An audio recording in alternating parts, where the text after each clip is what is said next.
Blessé par une explosion, Tony Stark invente un mini-réacteur placé dans sa cage thoracique pour empêcher les éclats d'obus d'atteindre son cœur. Mais ce système, qui fera de lui Iron Man, le défait aussi. L'appareil qui lui sauve la vie, le système qui l'empêche de mourir, est en train de le tuer. Heureusement, son génie et la magie de la fiction lui offrent une porte de sortie, un nouveau réacteur sans danger. Scénariste, la sœur de Marie a bien conscience que la réalité n'est parfois pas à la hauteur de la fiction. Pourtant, face aux tourments dramatiques de sa vie, elle est persuadée d'avoir réussi à trouver le soutien qu'il lui faut. Un groupe qui enfin pourra l'aider à tenir. Mais parfois, la béquille est aussi le poison. Attention, cet épisode aborde des sujets sensibles. Pour en savoir plus, reportez-vous au texte de description de l'épisode. Vous écoutez Transfert, épisode 233, un témoignage recueilli par Opal von Kaiser.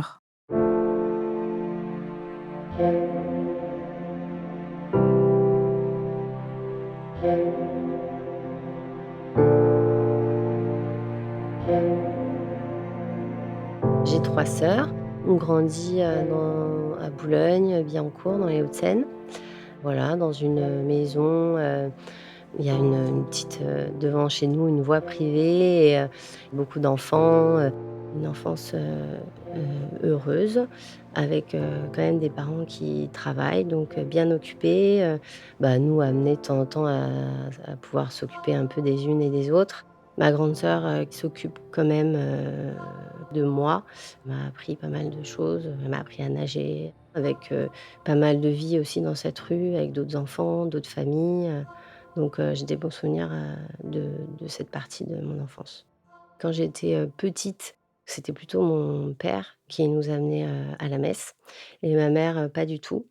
Et c'est plus tard, ma mère a commencé à aussi être, plus, pratiquante et on allait tous ensemble, à la messe et on allait d'ailleurs dans une église dans Paris, où c'était vraiment, des gens de notre famille qui nous en avaient parlé, qui était vraiment une église, très ouverte sur les familles. On aimait bien s'y rendre parce que même si, la messe, c'était pas toujours un truc qu'on avait envie de faire, on avait beaucoup de liberté, on retrouvait des amis à l'intérieur, de la famille et c'était pas du tout bloquant. Il y avait même, des moments où on pouvait se rassembler, entre jeunes. Mes sœurs et moi, on a même, travaillé. On faisait du babysitting pour les familles qui emmenaient leurs enfants. Tu pouvais laisser ton enfant dans une salle et là, il y avait des ados comme nous qui les gardaient pendant la messe. J'en ai des très bons souvenirs et puis, ma sœur, elle part, de la maison, elle a à peu près 18, 19 ans et avec, justement cette église qui a besoin d'un peu d'aide, à l'accueil, organiser certaines choses dans la communauté, sans pour autant vouloir quelqu'un qui est pratiquant, tout ça, c'est ouvert. Possède un appartement, au-dessus de l'église. Cécile, y vit pendant quelque temps en échange de, rendre des services, à l'église, voilà et elle peut faire ça à côté de ses études. Alors c'est beaucoup d'administratif, elle prend le courrier, ma sœur, vit, donc dans Paris et nous, on reste dans la maison dans laquelle on continue à grandir.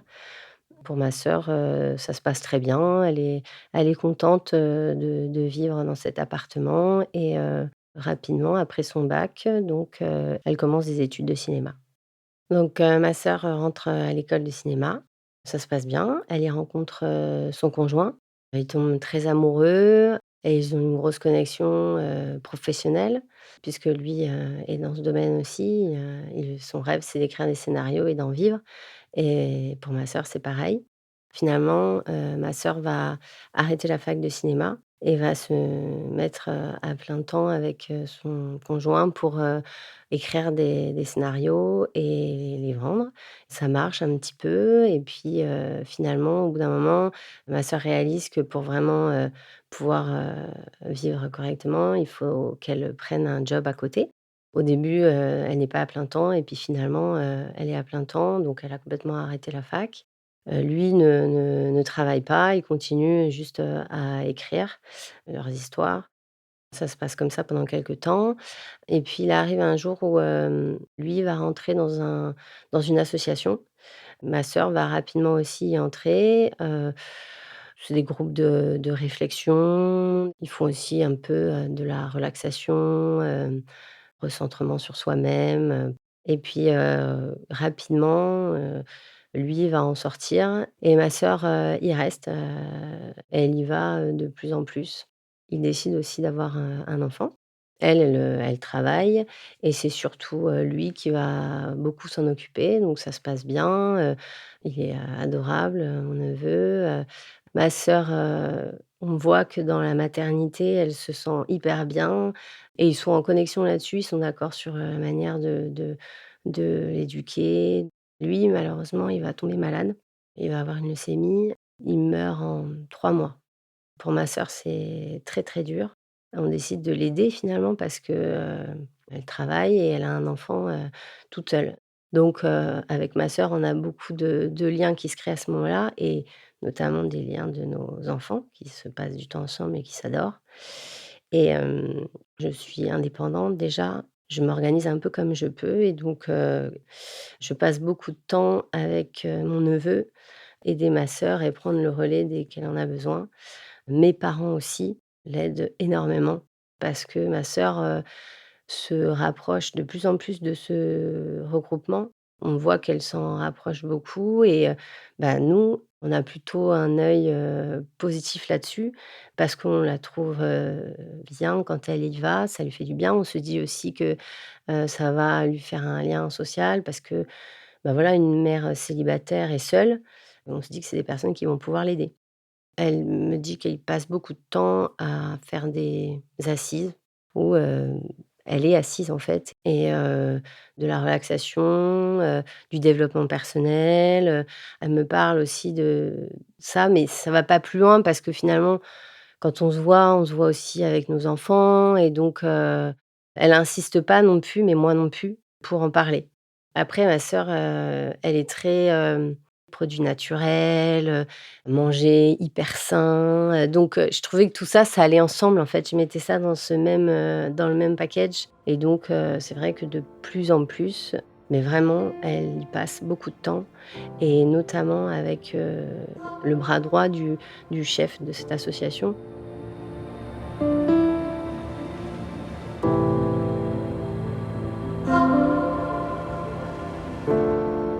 Un week-end, en fait, finalement, porte ouverte où, le siège de l'association ouvre ses portes aux membres de la famille, mais aussi, à des gens, qui auraient entendu parler de leur association, voilà.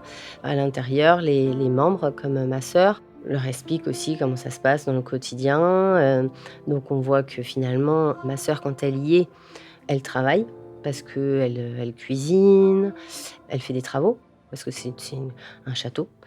Elle fait des travaux, pour, en fait, développer l'activité de cette association et finalement de ce bâtiment.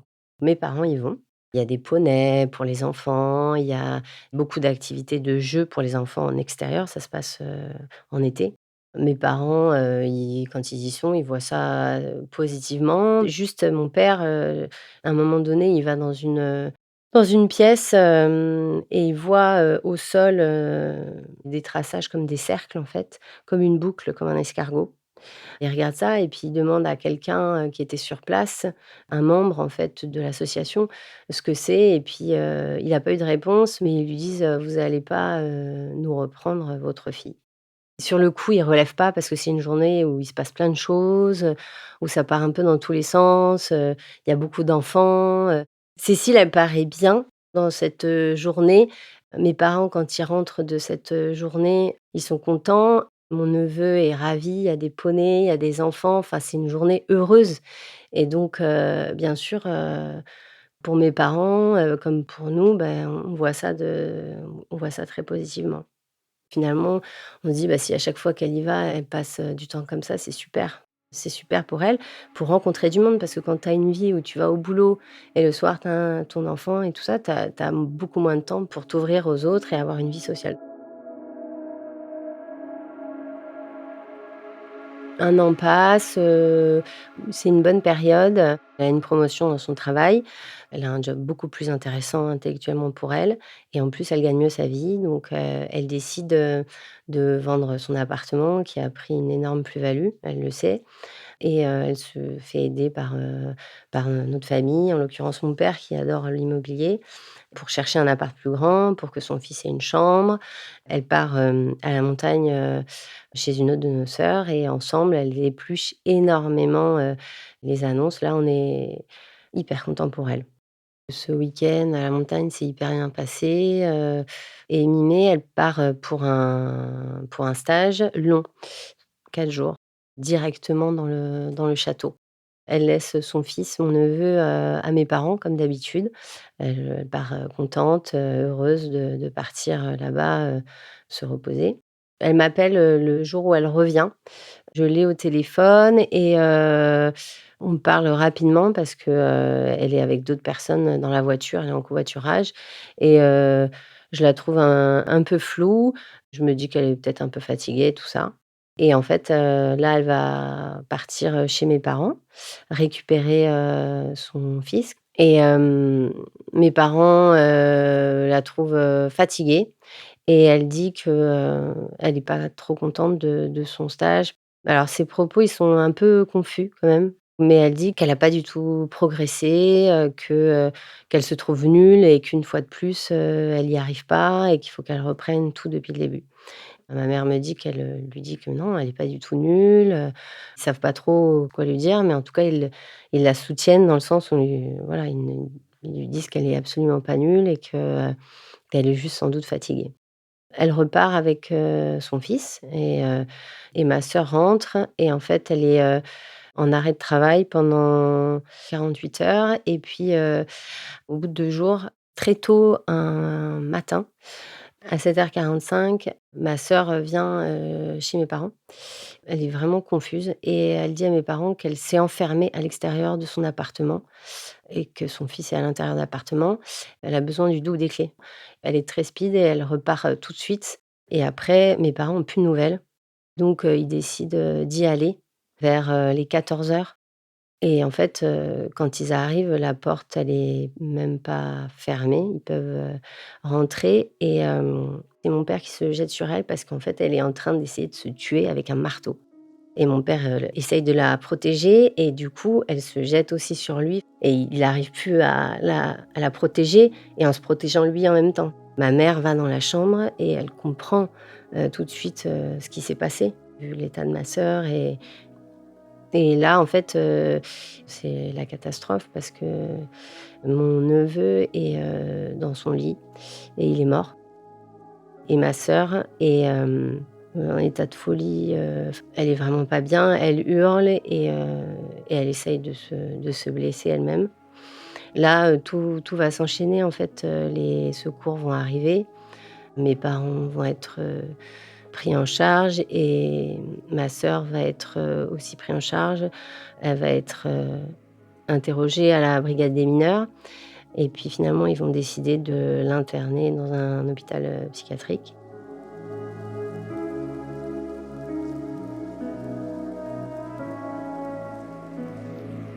Donc ma mère m'appelle le soir, tard et elle me dit, «Tout va bien» et je vois bien à son ton, que ça va pas du tout. Elle me dit: «C'est ton neveu, il y a eu un grave, accident, il y a eu un» mais elle est pas claire, donc je comprends rien. Elle me dit qu'il faut que je vienne à la brigade des mineurs avec, mon ex-conjoint à cette époque-là. On a des amis qui viennent garder nos enfants et on va, à la brigade, des mineurs. Je sais pas en fait ce qui s'est passé. On m'explique ce qui s'est passé chez ma sœur. Mes parents sont aussi interrogés et on me prévient aussi que je dois, prévenir mes autres sœurs qui sont à ce moment-là à l'étranger, toutes les 2. Ma sœur, on m'explique elle a déjà été transférée, dans un hôpital psychiatrique parce que, bah, elle est dans un état où elle ne peut absolument pas être, ni interrogée, ni jugée sur quoi que ce soit. Donc elle est prise en charge ailleurs. Le lendemain, on a la possibilité d'aller voir, notre neveu dans une chambre, funéraire pour lui dire au revoir. Mes parents, donc aussi, ont la possibilité d'aller voir leur petit-fils et après, on a pu aussi, aller, à l'hôpital psychiatrique pour discuter avec, les médecins. Mes parents, ont pu discuter avec les médecins qui ont pu la voir, mais sur le chemin, on nous apprend qu'elle s'est suicidée dans sa chambre et qu'elle a réussi à se boucher, en fait, les voies respiratoires, avec du papier toilette. On nous appelle et on nous dit que, elle est transportée en ce moment même dans un hôpital pour être en réanimation. En gros, elle a pu respirer pendant tellement longtemps qu'il y a de fortes chances qu'elle survive pas à ça. On arrive dans cet hôpital où elle est en réanimation, mais on nous explique aussi à ce moment-là où on arrive qu'il y a plus rien à faire, donc qu'elle est mort cérébralement. Je suis à ce moment-là avec mes sœurs et avec mes parents à l'hôpital et on a la possibilité, de la voir une dernière fois.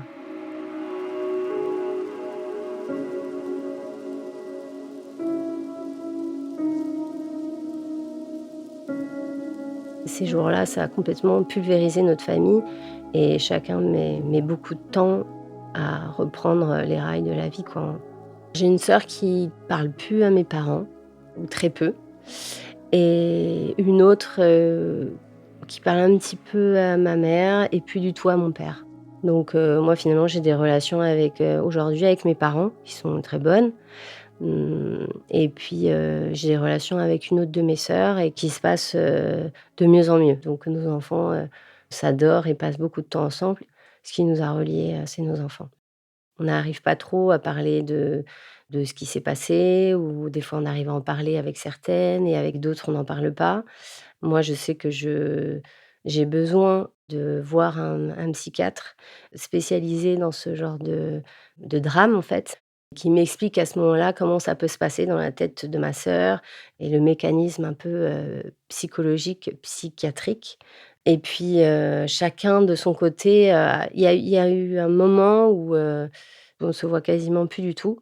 Ce qui est sûr, c'est que ça a vraiment éclaté la famille. C'est-à-dire que les moments où on se voit, c'est jamais très naturel.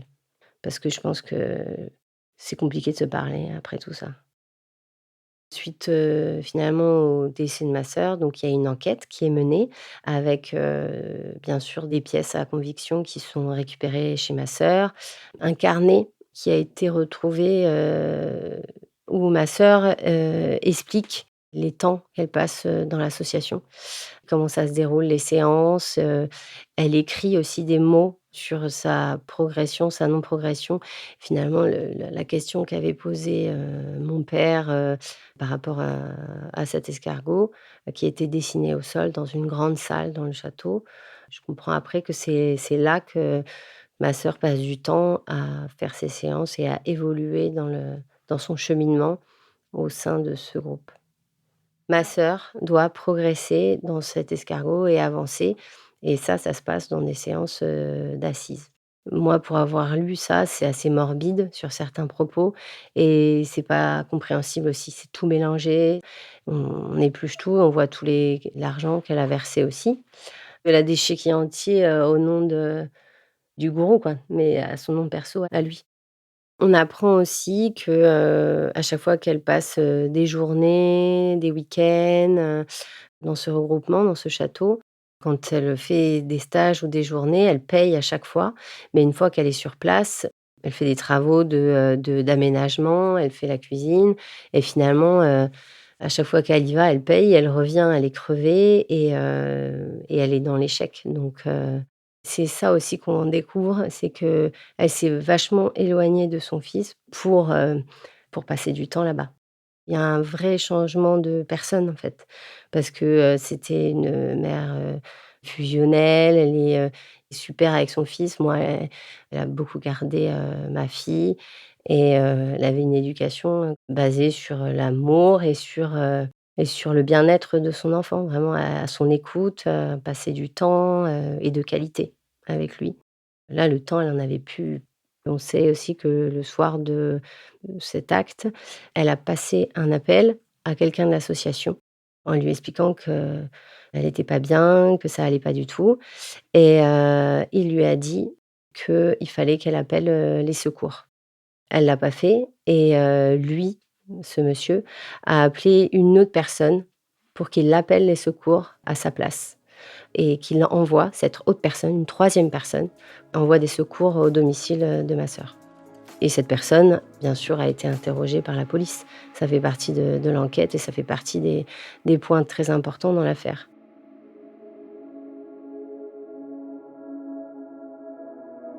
L'enquête est classée sans suite et c'est seulement, quelques années après, en 2018, que, mes parents décident de prendre un avocat qui était un petit peu, connu pour ce genre d'affaires, pour en fait, rouvrir le dossier, rouvrir l'enquête et réétudier toute la vie de ma sœur, réinterroger tous les gens de son entourage et d'ailleurs, mes sœurs et moi et mes parents, on a été interrogés, plus des amis, des personnes proches de ma sœur, aujourd'hui l'enquête est encore en cours. C'est un bureau spécial. Les policiers qui y travaillent et qui enquêtent uniquement sur, tous les mouvements, sectaires et tout ce qui est sectaire et dérive sectaire. Moi, ce que je voudrais, c'est que, ma sœur soit déclarée finalement comme victime et pas responsable, de ce qu'elle a fait à son fils et à elle-même, victime de personnes qui ont profité d'elle et de sa faiblesse. Le fait qu'elle ait perdu, le père de son fils, quelques années auparavant, c'était quelqu'un qui était, facile finalement comme cible pour avancer dans un but qui est le leur et pas celui qu'ils annonçaient à ma sœur.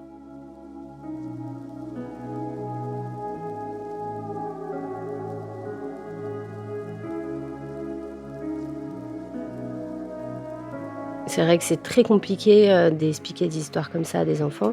Moi, je me suis fait, beaucoup conseiller par des psychologues, des psychiatres et tout ça pour, savoir exactement ce qu'on raconte pas, ce qu'on transforme pas et à quel âge on peut raconter telle ou telle chose.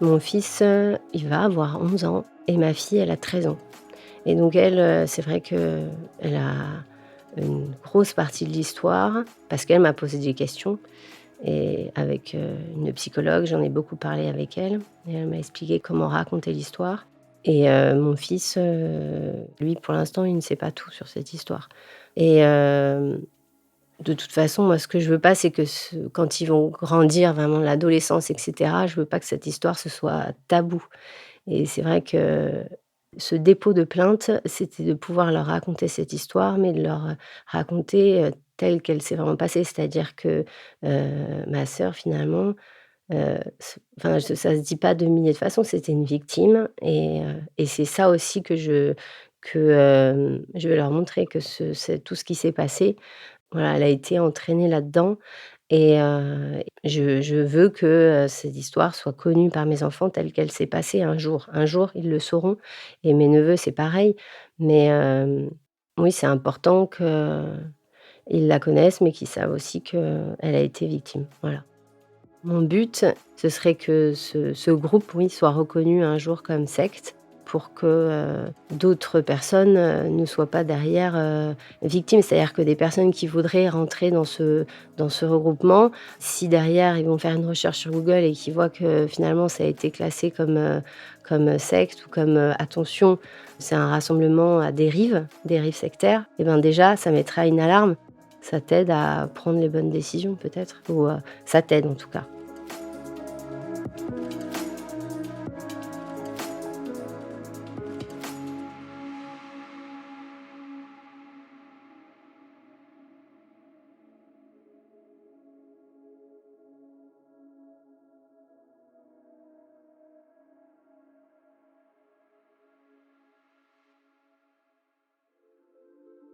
Vous venez d'écouter Transfert, épisode 233, un témoignage recueilli par Opal von Kaiser. Direction éditoriale, Christophe Caron. Direction de la production, Sarah Koskiewicz. Direction artistique et musicale, Benjamin Septem-Ours. Production éditoriale, Sarah Koskiewicz et Benjamin Septem-Ours. Dérochage, Opal von Kaiser. Prise de son, réalisation et habillage musical, Victor Benamou. L'introduction a été écrite par Benjamin Septem-Ours et lue par Aurélie Rodriguez. Retrouvez Transfert tous les jeudis sur slate.fr et sur votre application d'écoute préférée. Découvrez aussi Transfert Club, l'offre premium de Transfert. 2 fois par mois, vous aurez accès à du contenu exclusif, des histoires inédites et les coulisses de vos épisodes préférés. à retrouver sur slate.fr/transfertclub et sur toutes les plateformes de podcast. Pour proposer une histoire, vous pouvez nous envoyer un mail à l'adresse transfert@slate.fr.